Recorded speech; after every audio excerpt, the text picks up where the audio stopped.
अस्सलाम वालेकुम नाज़रीन, उम्मीद है आप खैरियत से होंगे। इस व्लॉग में मैं दो इश्यूज़ पर बात करूंगा कि हमारे चट्ठा साहब वापस आ गए हैं और उन्होंने आके सारा कच्चा चिट्ठा खोल दिया है कि उन्होंने किसके कहने पे ख़ुदकुश हमला किया और अब उन्हें इस बात पे शर्मसारी है।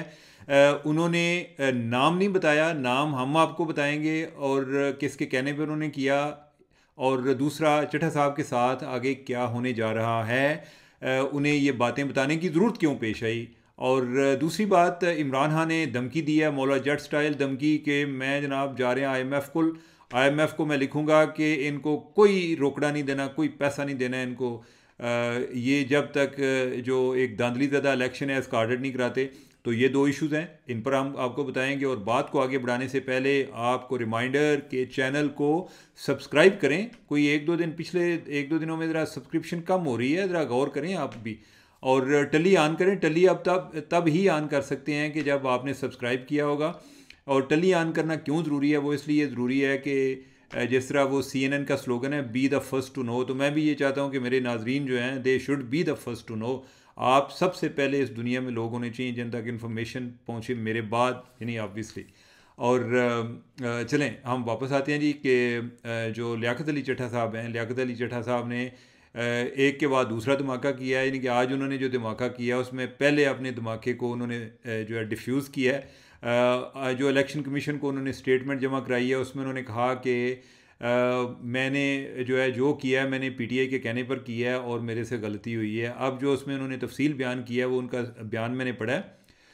लियाकत अली चट्ठा साहब कहते हैं जी कि मैं जो है ना, चूँकि आपको पता है कि मुझे बड़े बड़े ओहदों पे रखा गया, तो मैं एज अ सेक्रेटरी भी काम किया, और जब मैंने प्रोविंशियल गवर्नमेंट के सेक्रेटरी के तौर पे काम किया पंजाब में, तो उस टाइम मेरी जो PTI की क़यादत है उनके जो लोग हैं उनके साथ मेरे राब्ते बढ़ गए, और वो राब्ते जो हैं वो अभी भी चल रहे थे। और उस दौरान उन्होंने मेरे से ये काम लिया। उन्होंने कहा कि अगर आपको इस तरह की स्टेटमेंट दे दें तो मज़ा आ जाएगा। और फिर ये है कि मैं चूँकि रिटायर हो रहा था, तो अब जो है कि उन्होंने मेरी इस जो है कमज़ोरी से, मजबूरी से फ़ायदा उठाया है। और उन्होंने कहा जी कि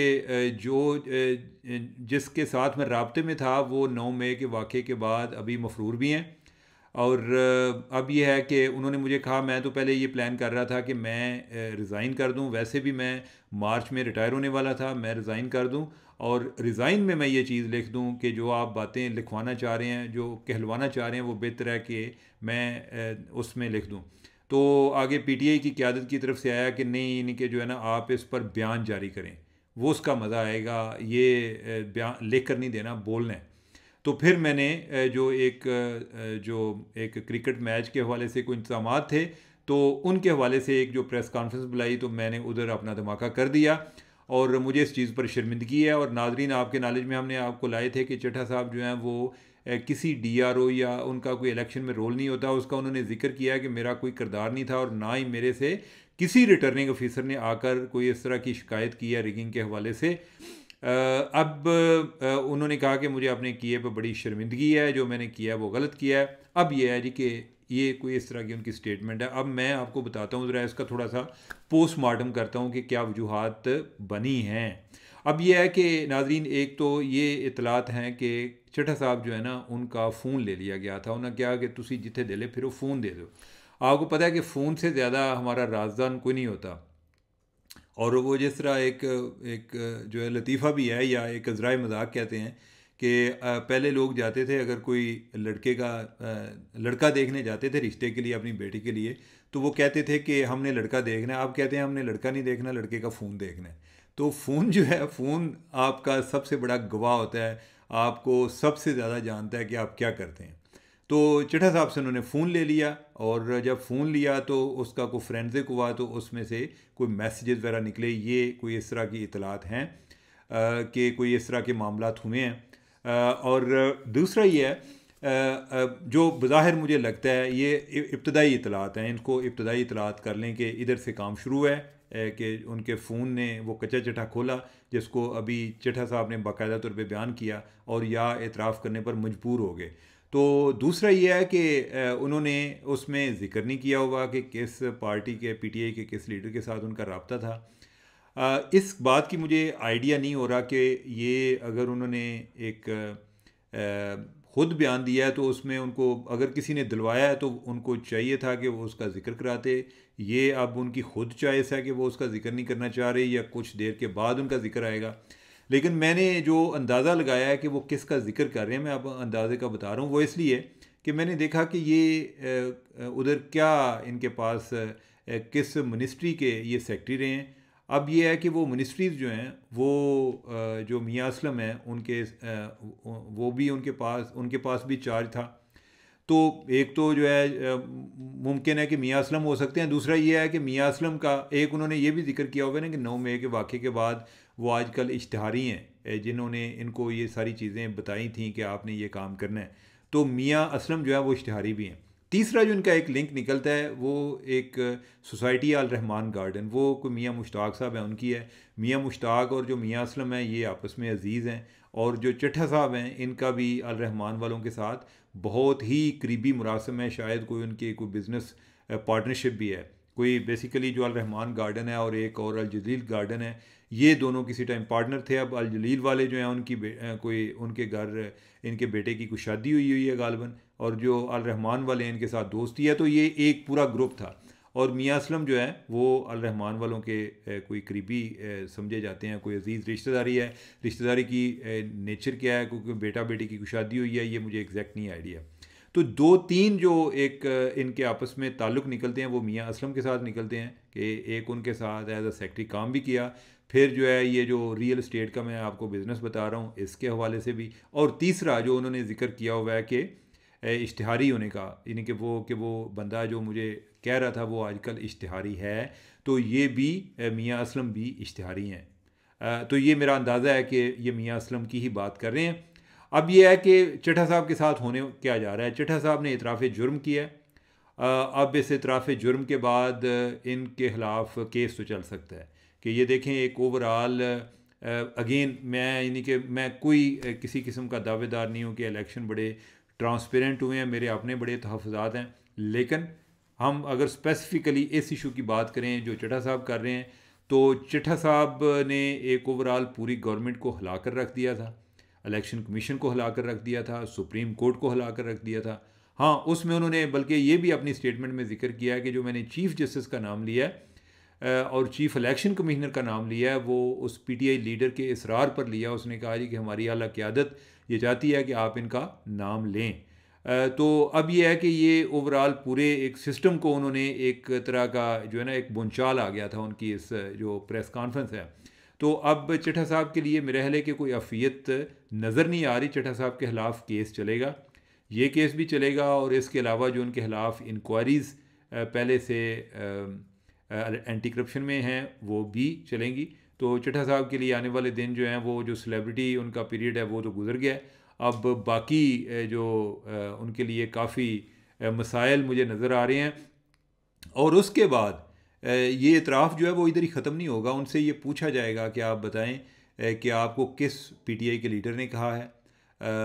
ऐन मुमकिन है कि अगर वो इस चीज़ के इतराफ़ से घबराते हैं तो उनसे जो उनके फ़ोन में से कुछ चीज़ें निकली हैं उधर से उसको एज एविडेंस बनाने की कोशिश की जाए या उस एविडेंस की बुनियाद पे इनको कन्फ्रंट किया जाए और फिर वो जो पीटीआई के लीडर हैं उनके लिए भी मसाइल पैदा हो जाएं। वाज़ेह है कि अगर ये मियाँ असलम है तो मियाँ असलम जो हैं वो आगे पार्टी के पीटीआई के चीफ मिनिस्टर के कैंडिडेट हैं। इमरान खान जो हैं उन्होंने हर जगह पे माशाल्लाह उनके जो कैंडिडेट हैं वो भी इश्तिहारी पहले प्रोक्लेम्ड ऑफेंडर हैं और उधर दूसरी तरफ अली अमीन गंडापुर है, यानी कि वो भी किसी तारफ़ के मुहताज नहीं है। इधर मियाँ असलम है। और अब ये है कि ये उनकी एक नई वजह शुरू होगी अगर ये वही वाले हैं जिनका चट्ठा साहब जिनका हवाला दे रहे हैं। तो लिहाजा ये तो चट्ठा साहब का एक बड़ा एक धमाका है स्टेटमेंट है और इसके साथ चट्ठा साहब जो है वो भी अपने अंजाम को पहुंच गए हैं। तो आगे हम दूसरी स्टेटमेंट की तरफ जाते हैं। उधर से इमरान खान जो है ना वो भी धमाकों पे उतरे हुए हैं। उन्होंने एक नया धमाका किया है कि उनके जो आगे अली ज़फ़र साहब हैं वकील हैं और उनकी पार्टी के सेनेटर भी हैं, वो आज इमरान खान को मिलकर आए हैं और वो और सेनेटर जो जो बैरिस्टर गोहर हैं जो कि पार्टी के अभी चेयरपर्सन हैं, उन्होंने कहा है जी कि खान साहब ने कहा कि हम IMF को लिखेंगे कि इनको कोई रोकड़ा नहीं देना, इनके पैसे रोकें। ये जो इन्होंने इलेक्शन धांधली ज़्यादा इलेक्शन है, आप इनके पैसे रोकें। ये एक बहुत बड़ी स्टेटमेंट है। इमरान खान भी कोई एक इंतहाई कदम उठाने से गुरेज़ नहीं करते और ये बड़ा डेंजरस है। ये एक तो ओवरऑल उनकी एक गैर ज़िम्मेदाराना सोच की अक्कासी करता है कि जो आपके बयानात हैं वो कितने गैर ज़िम्मेदाराना होते हैं। और दूसरा ये है कि इससे ये भी तासर मिलता है कि आप अपनी अना से, अपनी ज़ात से और अपने मुफाद से बढ़कर आगे कोई नहीं सोच सकते। यानी कि बहुत सारे मसले मसाइल होते हैं, लेकिन इसका ये मतलब नहीं होता कि आप कभी कहें जी कि हम आलमी अदालत में जा रहे हैं। जिस तरह पिछले दिनों हमाद अज़हर ने स्टेटमेंट दी थी, अब जो है इमरान खान जो है वो कह रहा है कि हम IMF को लिखेंगे। तो आप अगर अपने इश्यूज़ को इंटरनेशनलाइज करने की कोशिश करेंगे तो जो आपके मुखालफिन हैं आप उनको भी असल में इनक्रेज कर रहे हैं, बल्कि जवाब दे रहे हैं कि वो भी जितना आपके ख़िलाफ़ कोई इंतहाई स्टेप ले सकते हैं वो लेते रहें, ताकि वो किसी भी तरीके से आपको गवर्नमेंट में ना आने दें। ये कोई ऐसी कोई दानिशमंदाना पॉलिसी नहीं है। ये किसी तौर पर भी इस चीज़ को डिफेंड नहीं किया जा सकता जो उनके ये हरकतें हैं। अब यह है कि इन हरकतों का नुकसान क्या हो सकता है, उसका हम जायज़ा ले लेते हैं। ये इमरान खान ने पहली दफ़ा ये बात नहीं की। पहली बात तो यह है कि जो IMF है वो गवर्नमेंट के साथ डील करती होती है, वो अपोजिशन के साथ इस तरह डील नहीं करती थी कि अपोजिशन के कहने पे वो रोक लेती है। जो एक सॉवरन गारंटी होती है वो गवर्नमेंट की तरफ से आनी होती है। वो इमरान खान ने गारंटी नहीं देनी। अगर वो कहते हैं जी कि अगर तुसा इन्होंने पैसे दिते तो असा आके तो कोई नहीं पैसे वापस देने, तो इसका ये कतन मतलब नहीं है कि वो गवर्नमेंट वो इनकी इन गारंटियों की बुनियाद पर जी कि अपोजिशन नहीं मार रही तो लिहाजा हम गवर्नमेंट को किस्त जारी नहीं करेंगे, ऐसा होता नहीं है। और उसकी मैं आपको दो पहले मिसालें दे देता हूँ। आपको याद होगा कि 2014 में जब इमरान खान ने धरना दिया था तो उस टाइम उन्होंने कहा, उस टाइम को मुज़ाकरा चल रहे थे दुबई में, और धरने की वजह से जो IMF की टीम है वो पाकिस्तान नहीं आ सकी थी। तो इमरान खान ने धमकी दी। उन्होंने कहा जी कि अगर तुसें ना चोरां डाकुआं नूं पैसे दिते तो हमारी गवर्नमेंट आई तो हम आपको पैसे वापस नहीं करेंगे। और वो उनकी गवर्नमेंट आई भी और उन्होंने पैसे वापस भी किए। जब आप गवर्नमेंट में होते हैं इस तरह नहीं होता कि आप जो है कोई इस तरह के बयानात से या आपसे पहले वाले जो हैं आप उनसे कोई एक डिस्टेंस नहीं क्रिएट कर सकते। आप अपने आप को गवर्नमेंट के तौर पे बिहेव करना होता है।